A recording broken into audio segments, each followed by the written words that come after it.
I'm going to begin this lecture with some quotes from Aristotle's Metaphysics because I think this quote represents an idea that was one of the main driving forces behind the staying power of the Greek civilization. It's just what the Greeks represent to us in a lot of ways, the natural desire to understand. I think many intellectuals must have been inspired by that for centuries, millennia, and I was inspired by it, and I would like people to really know this is such a great idea. I don't think it's just an idea. I think it's really true. And we need to recognize this truth, and then we'll understand our place in the universe better. It's not a difficult truth. It's just that it was wiped out. It was denied, and that's too bad. The other thing about this quote is that I will use it to link together Aristotle's ethical views, his political views, his metaphysics, his view of reality, and his view of politics, and his view of poetry also. So you can see how all the pieces fit together into a whole. And so this is the famous quote, the beginning of Aristotle's Metaphysics. All human beings by nature seek understanding. An indication of this is the delight we take in our senses, for even apart from their usefulness, they are loved for themselves, and above all others the sense of sight. For not only with a view to action, but even when we're not going to do anything, we prefer sight to almost everything else. The reason is that this, most of all the senses, makes us know and brings to light many differences between things. By nature, animals are born with the faculty of sensation, and from sensation memory is produced in some of them, though not in others. And therefore the former are more intelligent and apt at learning than those which cannot remember. Those which are incapable of hearing sounds are intelligent, though they cannot be taught, for example the bee, and any other race of animals that may be like it, and those which besides memory have the sense of hearing can be taught. The animals other than man live by appearances and memories, and have but little of connected experience.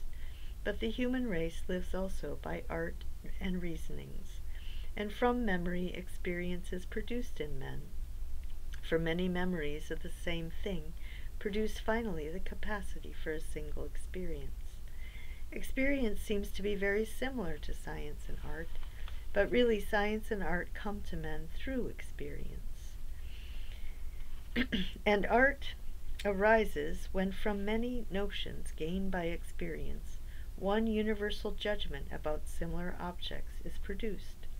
For to have a judgment that when Callias was ill of this disease, and this did him good, and similarly in the case of Socrates, and many individual cases, is a matter of experience. But to judge that it has done good to all persons of a certain constitution, marked off in one class, when they were sick from a certain disease, that is the matter of art. With a view to action, experience seems in no respect inferior to art, and we even see men of experience succeeding more than those who have theory without experience. The reason is that experience is knowledge of universals, of individuals, while art is knowledge of universals, and actions and productions are all concerned with the individual. The physician does not cure mankind except in an incidental way, but Callias or Socrates or some other called by some such individual name, who happen to be human beings. If then a man has theory without experience, and knows the universal but does not know the individual included in this, he will often fail to cure, for it is the individual that is to be cured. But yet we think that knowledge and understanding belong to art rather than to experience, and we suppose artists to be wiser than people of experience. And this because the former know the cause, but the latter do not. For men of experience know that the thing is so, but do not know why, while the others know the why and the cause. Hence we think that the master workers in each craft are more honorable and know in a truer sense, and are wiser than the manual workers, because they know the causes of the things that are done. Thus we view them as being wiser not in virtue of being able to act, but of having the theory for themselves and knowing the causes. And in general it is a sign of the person who knows that he can teach, and therefore we think art more truly knowledge than experience is, for artists can teach, and men of mere experience cannot. Okay, so this is the view that by nature we desire understanding. And Aristotle's saying that basically we are capable of pattern recognition. And he claims that we are because the universe has patterns in it. So obviously, from this quote, it seems Aristotle accepted evolution because human beings evolved. Just like the ability to see evolved in creatures because the universe was visible, the ability to understand evolved because the universe is understandable. So when we disagree, we're still naturally desiring to understand. Sometimes people claim to know what they don't know, and then they have to change. But we should never say we can't know, or that the universe is inherently unknowable. This is false. We're just always refining our capacity. And so Aristotle's metaphysics gives a view of reality. He just gives the necessary preconditions. What must be true of the universe in order for the creature like us to have actually evolved? We wouldn't even be here unless the universe had these certain qualities.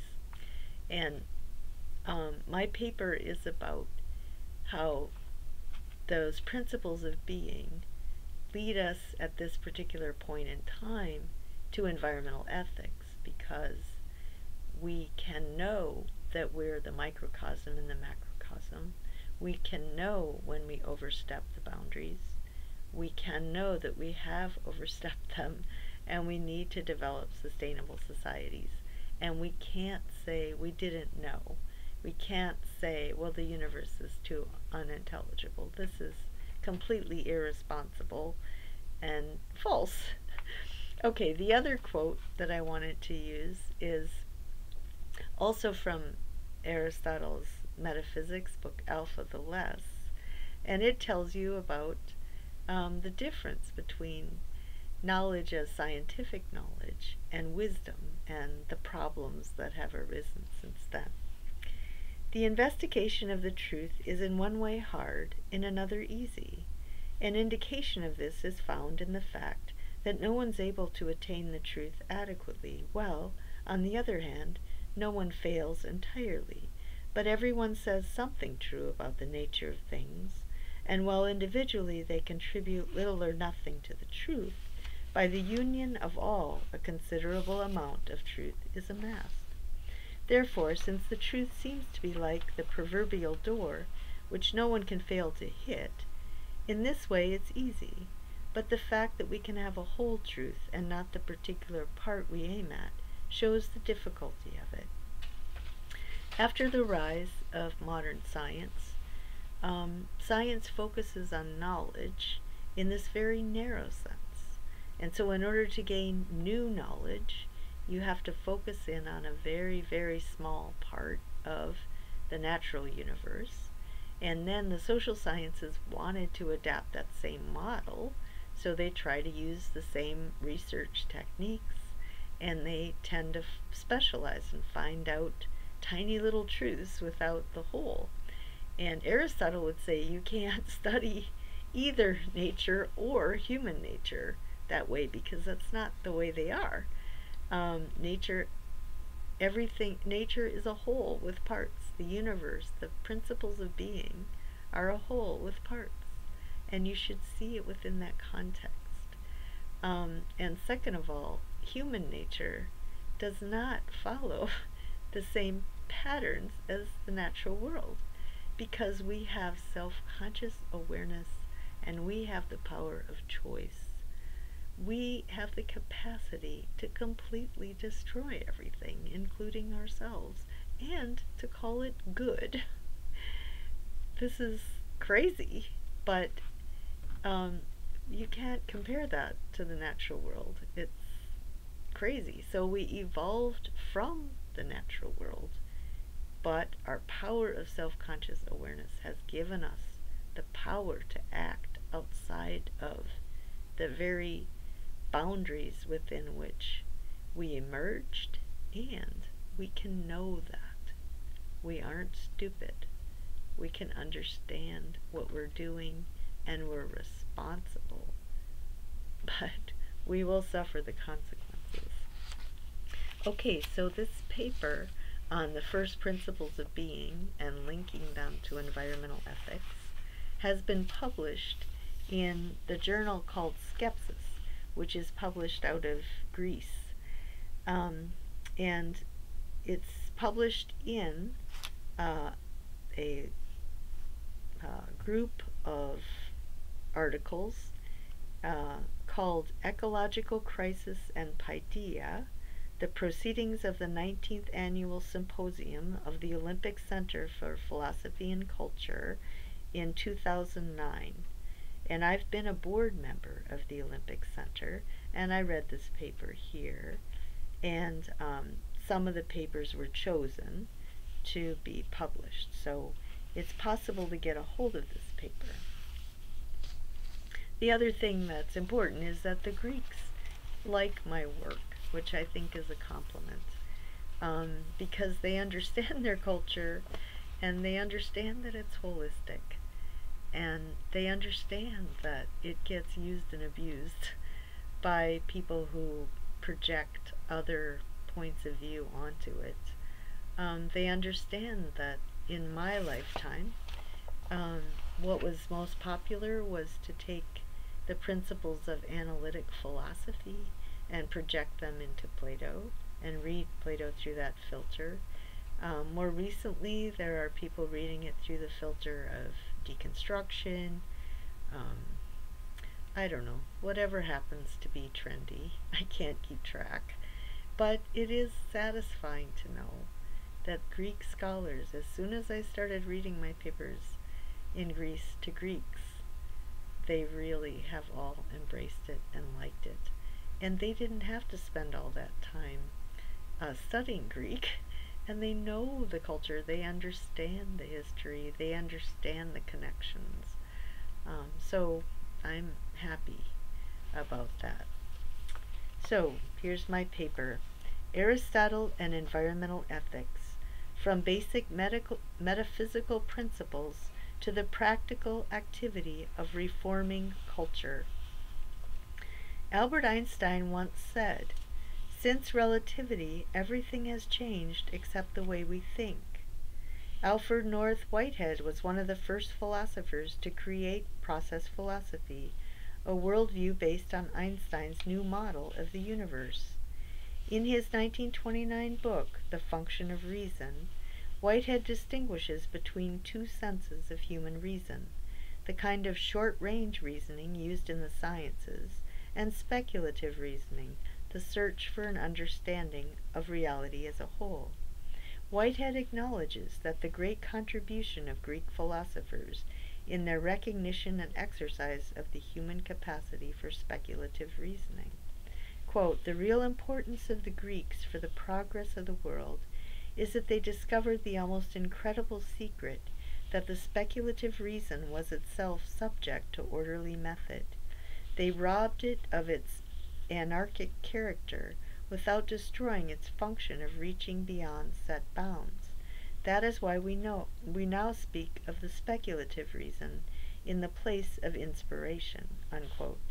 Whitehead acknowledges the unique genius of Aristotle in his capacity to link these two uses of human reason into a comprehensive view of reality. In his own philosophy, Whitehead reaffirms Aristotle's theory of causation. Quote, "The extreme rejection of final causation from our categories of explanation has been fallacious. A satisfactory cosmology must explain the interweaving of efficient and of final causation. The two spheres of operation should be interwoven and required, each by the other." Unquote.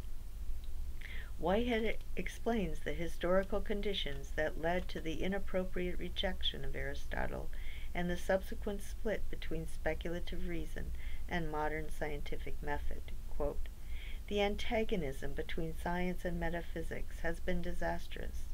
It was provoked by the refusal to speculate freely on the limitation of traditional methods of the metaphysicians in the later Middle Ages.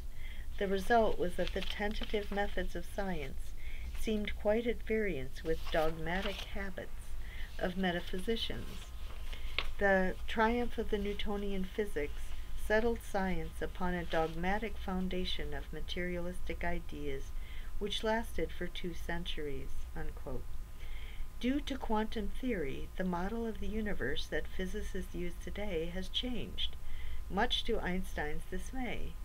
Quantum theory implies a view of reality that Einstein could not accept because he believed it implied that God plays dice, that chance is the ultimate foundation of reality. However, many scientists who accept quantum theory disagree with Einstein about what the data implies for an overall speculative view of the nature of reality. A new branch of sciences, system science, leads us both back to Aristotle and forward to a comprehensive account of reality that leads to the possibility and necessity for cultures throughout the world to stop exploiting nature and structure themselves so that culture is integrated with nature.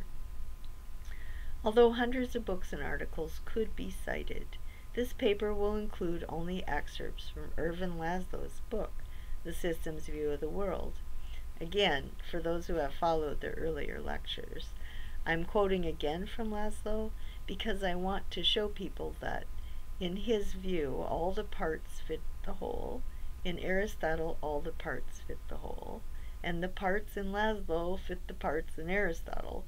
So I just thought, rather than skipping lots of different names, at this point I would just flesh out more quotes from Laszlo than I've done before, and more quotes from Aristotle, and show the link between them.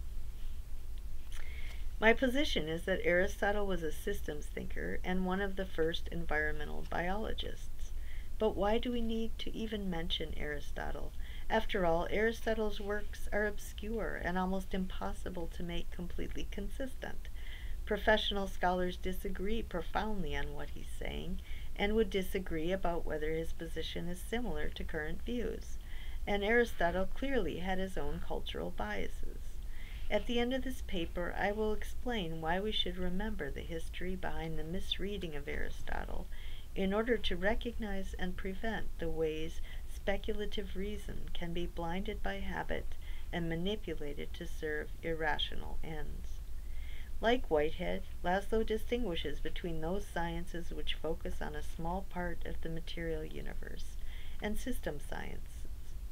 First, system science is more general and comprehensive. Quote, "The specialists concentrate on detail and disregard the wider structure which gives it context.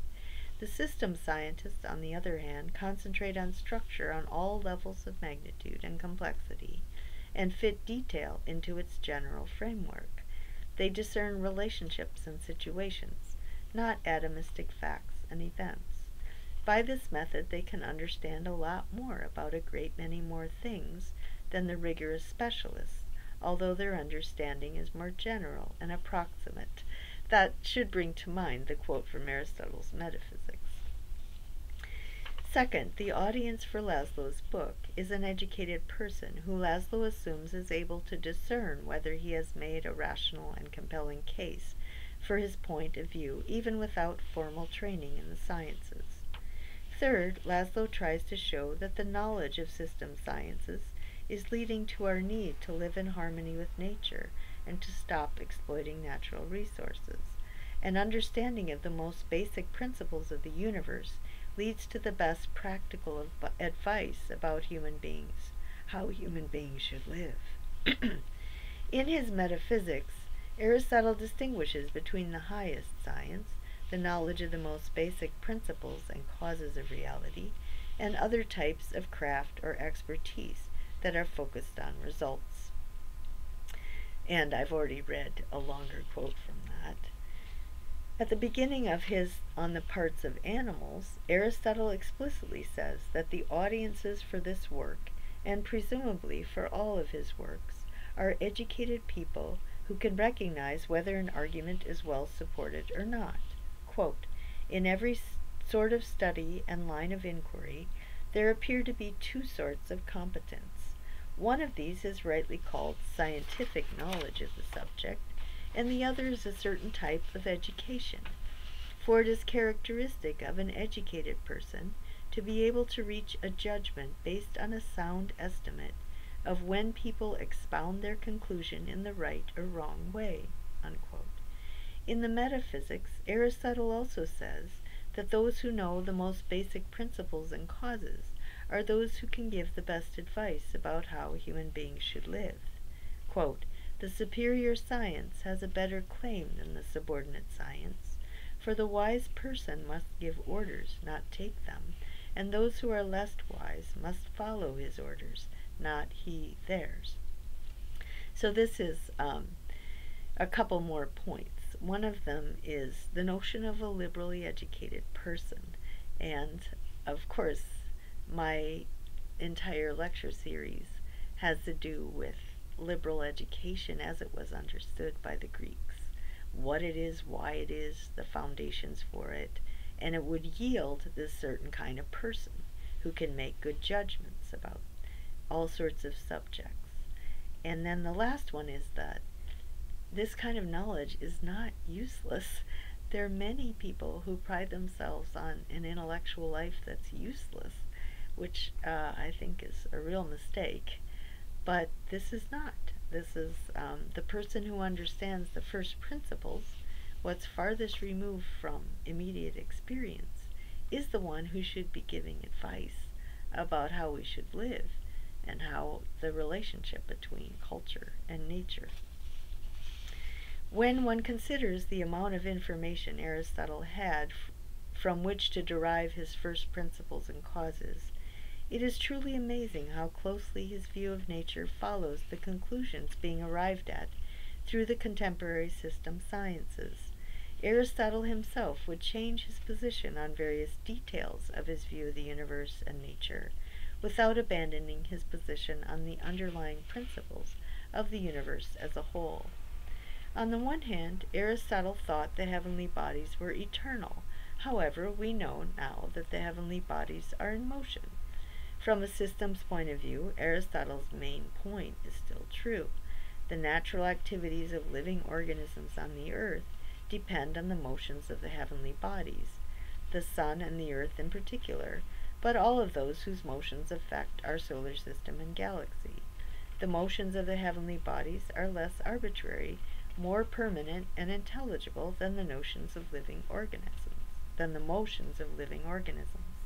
as Aristotle says, quote, for what is ordered and determinate is far more apparent in the heavens than in us, whereas variations from one time to another and matters of chance are more apparent in mortal things, unquote. So Aristotle's overall principle still holds. The existence of beings that are by nature more permanent and intelligible is a necessary precondition for the existence of beings that are by nature less permanent and intelligible. Laszlo and other system scientists would agree that the natural drive toward higher and higher levels of complexity observable in natural organisms presupposes the existence of the heavenly bodies and the relative stability and permanence of the way they're ordered. Next, Aristotle claims that there's an underlying substratum of matter from which species are born, mature, die, decay, and from which other creatures come into being. Further, Aristotle claims that the different elements recycle. A certain quantity of water might become part of an octopus, and when the octopus dies, it will break down into water and become part of another natural creature. Aristotle thought that the overall quantity of matter was preserved over time. His view was a simpler version of the current laws of thermodynamics. Although Aristotle was not aware of entropy, the overall principles of conservation still hold, as Laszlo points out. Quote, nature permits the local decrease of entropy, which means growth in structure and organization, if entropy, that is disorganization, increases proportionately elsewhere. Unquote. Without even being aware of it, Laszlo's holistic view of the nature of nature follows closely Aristotle's model of what is called the great chain of being. Laszlo claims that, quote, nature is permissive.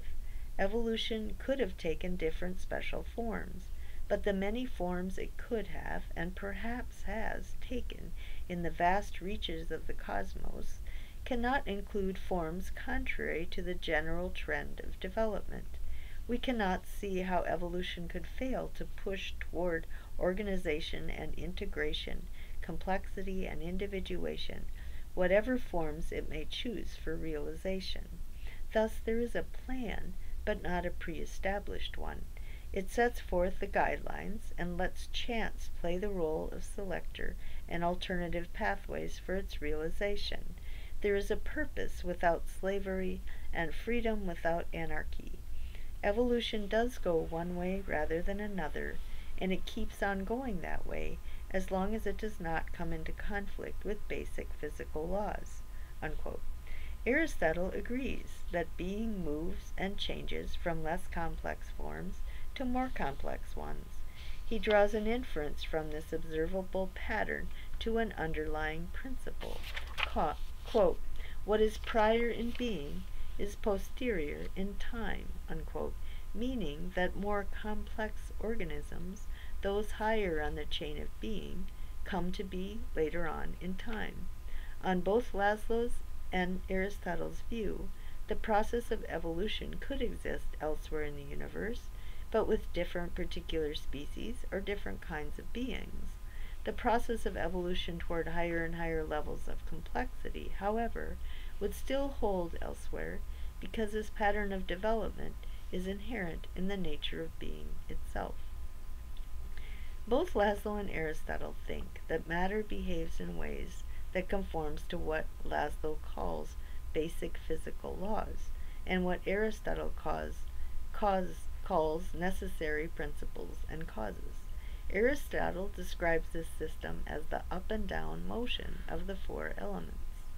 Insofar as a higher order organism contains mostly earth, it will go down, because earth necessarily goes down, for example. This may sound strange, but it's really a more dynamic way of understanding the universe than the Newtonian language of natural laws.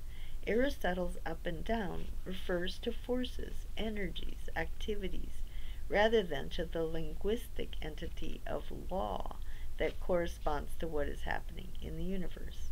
Aristotle and Laszlo would agree that the evolution of new species occurs within the limitations set by the necessary principles and causes according to which the basic material elements of species behave. In Aristotle's words, some things exist necessarily and others contingently. A species might or might not evolve, but it will not violate the necessary principles underlying the evolutionary process. Aristotle's view also allows for the distinction between probability and possibility. Among contingent beings, one can predict what would be most likely to happen, what would be less likely, and what would be impossible. Laszlo and system scientists would agree. Within the evolutionary system, Laszlo distinguishes between two kinds of change. Quote, ontogenesis is the growth and maturation of the young, of self-reproducing species, which is pre-programmed, whereas phylogenesis is the evolution of the species and not just their individual members from one generation to the next. Systems scientists, he claims, have discovered that phylogenesis is the creative advance of nature into novelty. This is the kind of change involved in the self-creativity of natural systems. Unquote. Aristotle would agree. He distinguishes between reproduction within a species and the gradual evolution from one species to another, more complex one. As a principle of reality, Aristotle would say that being inherently drives toward more being. The order of the heavenly bodies leads to a new, more complex system, or form, the system of living beings on earth. The system of life on earth is necessarily based on a drive toward higher and higher levels of being. At every stage, what is most ordered and intelligible determines what comes to be, what is less ordered and intelligible. In order to survive, beings must become self-sustaining within the already existing system. The underlying dynamic order drives toward more being. Before the material will develop into a new species, the niche will have to exist potentially. There has to be a telos, or a way of flourishing, before matter will change and form into this kind of being. And what we call as genetic mutations. Which mutation actually survives is the one that's adapted to the system that's already there, and survival means that it's capable of achieving its perfect state, which is to reproduce and to flourish. The telos has developed due to the existence and relationships between other species and the other underlying matter. Nature, then, the evolutionary system, orders itself relative to what already exists, and can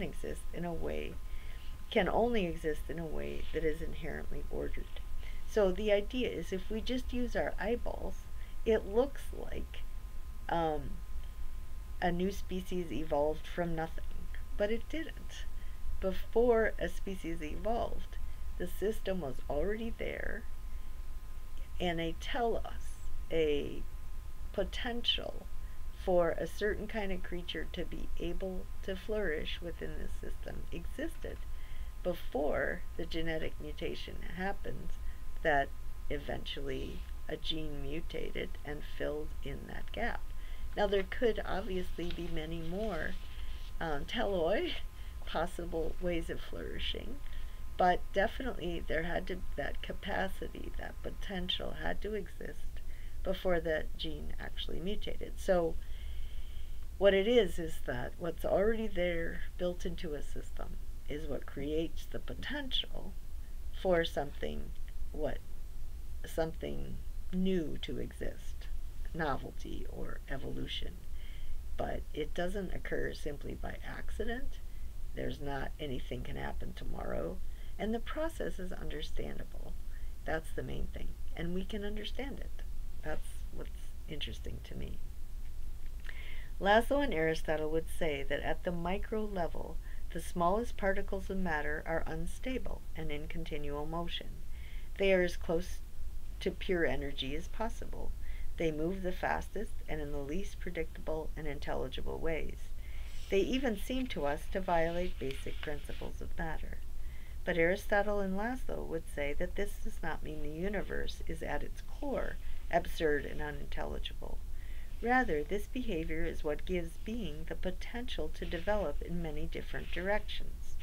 The highly charged and dynamic nature of the smallest particles enables them to continually adapt to the outside environment. What already exists, what is actual, determines what becomes actual.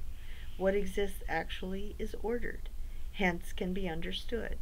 Nature is a drive toward perfection by continually finding new niches within which to exist, hence leading to more species, and with more complex souls, species whose natural activities are more evolved, which in turn improves their ability to survive. What we experience at the macro level is the unfolding of being. The micro level is least intelligible and least actual.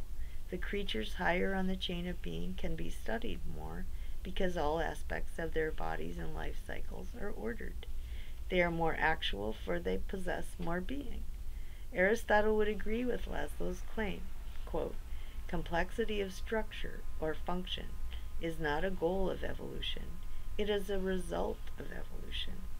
There's no goal, or we know of none in the contemporary sciences, but there is a pattern all the same, the pattern of self-creating natural systems in interaction, unquote. Given the nature of the universe, how shall we understand the place of the species Homo sapiens? On the one hand, Laszlo says, quote, evolution could have taken different specific forms. There's nothing necessary about a species called Homo sapien, for example, unquote. Aristotle would say that the nature of the universe made it possible for the human species to evolve. Quote, all human beings by nature seek understanding, says Aristotle.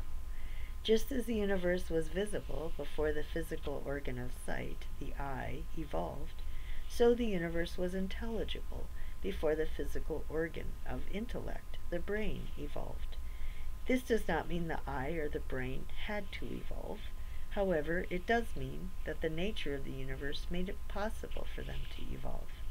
If the universe was actually driven by chance or luck, a species with the highly developed brain and the intellectual functions that a mature, educated adult uses would never have evolved. Once evolved, the eye and the brain each have their natural purposes, to see and to know. Given the final cause of Homo sapiens, all other aspects of the human body and soul are naturally oriented toward this purpose and should be educated in the way that leads to the maximization of the desire to know. Now that our species has evolved, it's necessary that we order our lives and educate ourselves in the way that leads to the full development of all the powers of our souls. We know that our place in nature is to understand it, not to destroy it, and we know that we have recently violated our natural place and purpose. Perhaps most important is the position of each scientist on energy. Laszlo claims that, quote, the new system sciences look at nature as an organism endowed with an irreplaceable elements and an innate but non-deterministic purpose for choice, for flow, for spontaneity. The systems view gives a new meaning to the nature of matter as a configuration of energies that flow and interact, and allows for probabilistic processes, for self-creativity, as well as for unpredictability, unquote. Aristotle describes the universe as made up of energy. The Greek word for what gets translated actuality is energeia. This has perhaps led to a failure on the part of scientists and scholars to recognize the close link between system science and Aristotle. Aristotle claims that actuality is prior to potentiality, in formula, logos, in time, and in substance, ousia.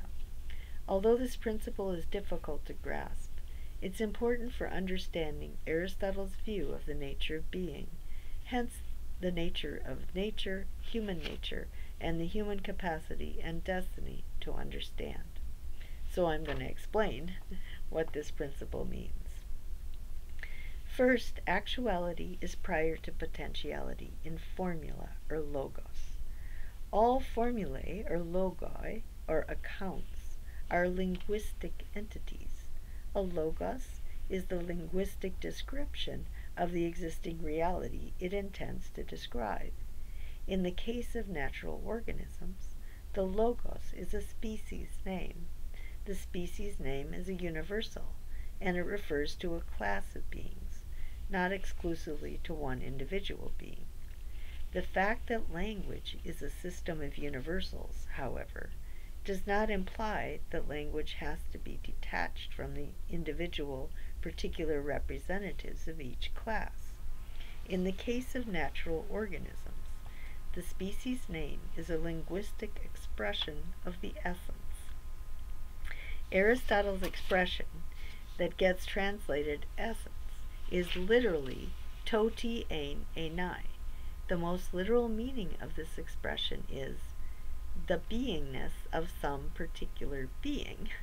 The definition expressed linguistically is necessarily the definition of some existing thing and of a thing that belongs to a class of particulars with the same essence.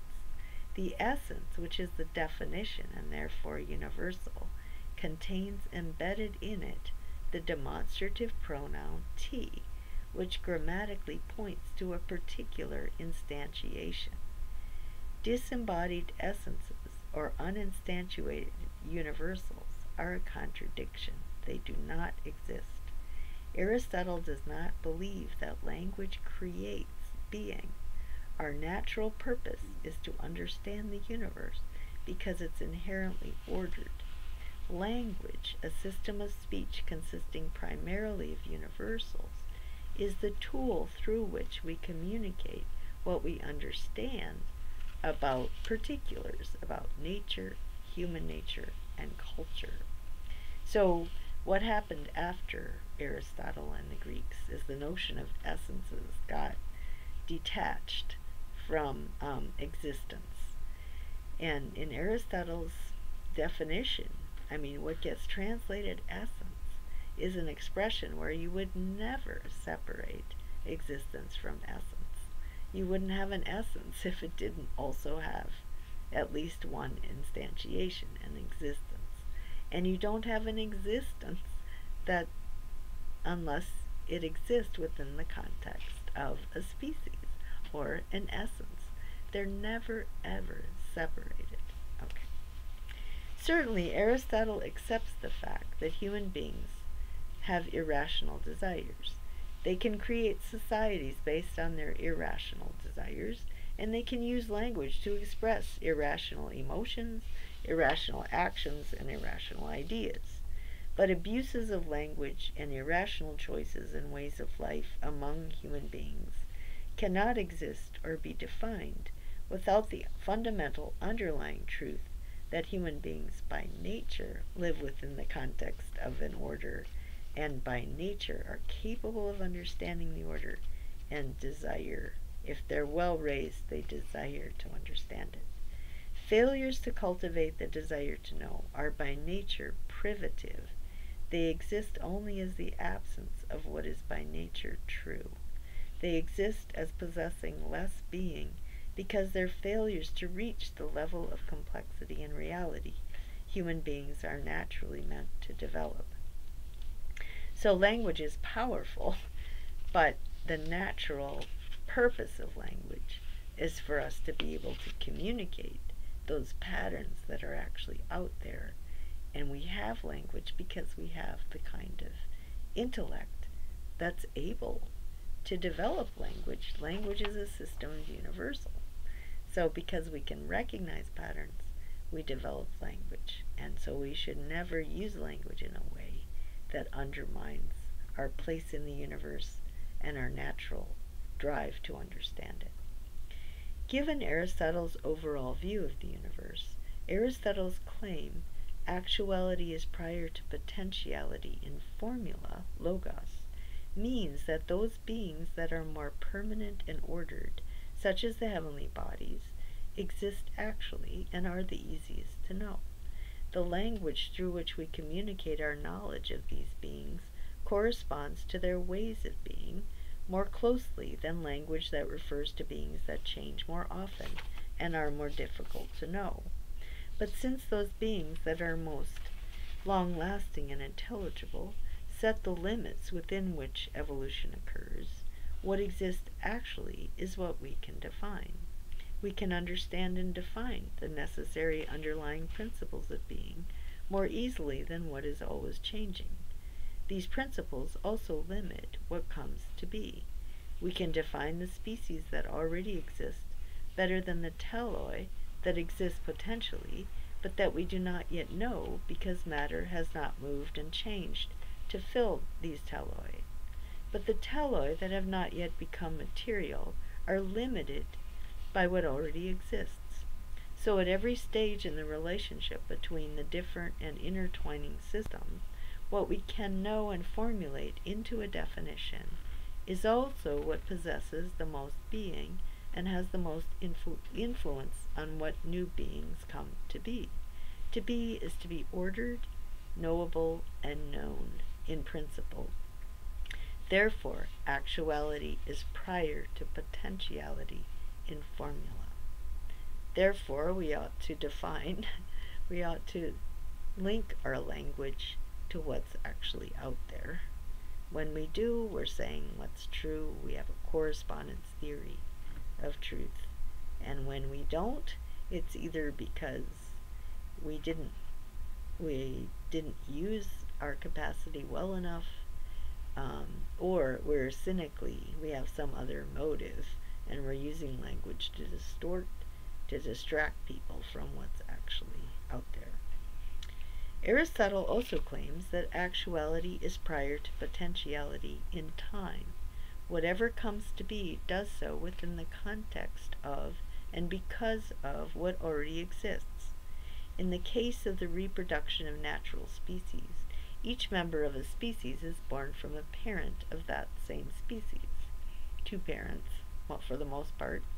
Parents simply pass on that final cause into new matter, beginning the process of development once again. Quote, there exists another thing of the same species, but not numerically the same as the thing in question, which is prior in time to the latter. Numerically means your parents are different people than you are, but you have the same final cause, the desire to understand. When applied to cases of evolution to higher levels of complexity, to a new species, actuality is still prior to potentiality, but in another sense. The system already in place creates a niche before the underlying matter, the subatomic particles, will mutate in a way that fills that niche. The niche must exist prior in time, otherwise a gene will mutate, but the mutation will not be sustained. The drive to a higher level of being, to a new species, will fail. Nothing comes from nothing. The matter must exist, and the form, the niche, must exist before the connection between the two will lead to a new species. Whatever comes to be, then, does not do so through chance or luck or happenstance. It must adapt to what is already there, and there must be a niche, a final cause, a way of flourishing, before the matter will fill in the niche, and living organisms will come to be. In each case, what comes to be is limited by what already exists in time. Actuality is prior to potentiality in time. If human beings want to predict the direction of evolution or of the biosphere, they have to try and infer from the data what new niches are forming and what niches are dying out. At this point in time, many scientists are desperately trying to create models of the ecosystem that will predict what nature will be like in the near and distant future. We are trying to understand what the effect of human behavior has been, is, and will be, so that we can change our behavior to prevent our own destruction. This process is very difficult precisely because nature is so dynamic and adaptable. What nature will do 2 years from now depends upon what happens between now and then. Nature is dependent on particulars. Changes in nature and the evolution of species must occur within the context of an already existing world. Nature is extremely dynamic and adaptable, so it's very difficult to predict what will happen. The system's view of nature explains why scientists have a hard time predicting what the future will bring. This is not because nature functions or could function by chance, luck, or accident. Inasmuch as we can no longer predict natural processes with the same degree of accuracy, this is not because we are not by nature capable of knowing the nature of reality. It is because our greed and pride, our excess concern for material well-being and political power, our irrational choices, have led us to overstep our natural bounds. We have made nature less intelligible by changing the composition of the earth, air, and water, leading to changes in the life cycles and the destruction and evolution of currently existing species. Yet still, actuality is prior to potentiality. As we change what is actual, we change what is potential and what comes to be. Aristotle also says that actuality is prior to potentiality in substance. The definition of the essence includes the fact that particular instantiation of this nature exists. The word substance refers to the final cause, the telos, or mature state, toward which all being strives. This actuality is not visible, it must be inferred. What we see is a member of a species growing and changing from an undeveloped baby to a fully mature adult. At every stage, the mature state serves as the underlying cause of the development we observe. This final cause is the substance and exerts an actual causal influence on the developing creature. Quote, "Generation is for the sake of an end, and the end is an actuality." Unquote. The telos, or final cause, is ontologically prior to the developing organism. This telos is both structured into the DNA in the way a baby is pre-programmed to develop, and is also the result of the existence of a niche outside of the organism. The DNA formed the way it is because such a niche existed. If the niche disappears, the species will die out. Its DNA will change, and a new species, or a modified version of the same species, will develop. Being forms in a complex relationship between the drive toward higher and higher levels of complexity, demonstrated through the entire process of evolution, and the environment within which this drive plays itself out. The underlying material substratum interacts dynamically with the chain of being. Less complex systems interact with more complex systems. Actuality is prior to potentiality in substance simply means that nature is goal-oriented, as system sciences realize. Aristotle's position that actuality is prior to potentiality in formula, in time, and in substance, as I have explained it, also provides a theory of language Laszlo would agree with. The universe understood holistically as a holarchy is in principle and in fact intelligible.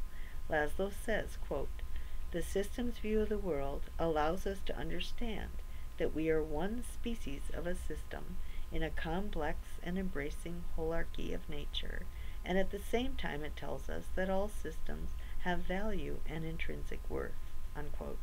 Although nature is very dynamic and creative, it's not chaotic or mystical. We can know the basic principles. We can know we're destroying each other, and that has evolved over millions of years. Aristotle would agree with the system scientists that international culture needs to make its primary aim to stop destroying what we know of the order of nature. Nature will adapt in some way, but it's not our place to destroy. Our place in the universe is to understand it, not to undermine it. The purpose of this paper has been to show the connection between the most basic claims about the nature of the universe coming from system science today and Aristotle's view of the universe. But why should they be compared? What's the point of dredging back Aristotle? I will end with a few suggestions. First, the rejection of certain aspects of Aristotle's science was the reason it was abandoned in the first place. I've tried to show that the baby was thrown out with the bathwater. Aristotle's view could have been modified to fit the discoveries of scientists in the early modern era. Why was it rejected? There are many reasons, of course. I'll only name a few that we know about. Some scholars focused on Aristotle's mistakes about the facts rather than his view of the underlying principles. Those who accepted Copernicus' worldview rather than Ptolemy's associated Aristotle with Ptolemy and Catholic Church doctrine. Unfortunately, Aristotle would have chosen Copernicus based on his own principles. Later on, Aristotle was associated with Linnaeus' view of fixed species. Those who accepted Darwin's evolutionary theory rejected Aristotle's view. I have argued that, once again, Aristotle would have chosen Darwin. Those who embraced Kant's or Descartes' versions of human reason and what they imply for an overall worldview rejected Aristotle's naturalistic view. Empirical scientists who rejected final and formal causes in any sense rejected Aristotle. System scientists are discovering that Aristotle was, in principle, right. In some cases, politically conservative thinkers used Aristotle to hang on to their power and privilege. After all, Aristotle could be accused of being sexist, racist, ethnocentric, and classist. Today, given more information and climate-controlled environments, one must assume Aristotle would include more people in his view of who's capable of exercising the uniquely human powers of the soul. Aristotle says everything. Anyone can find a quote in Aristotle to prove whatever they want to. Some of these misreadings were most likely tragic. Those who misread had good intentions. Some of these readings were most likely corrupt, driven by the desire to get or to keep power and privilege.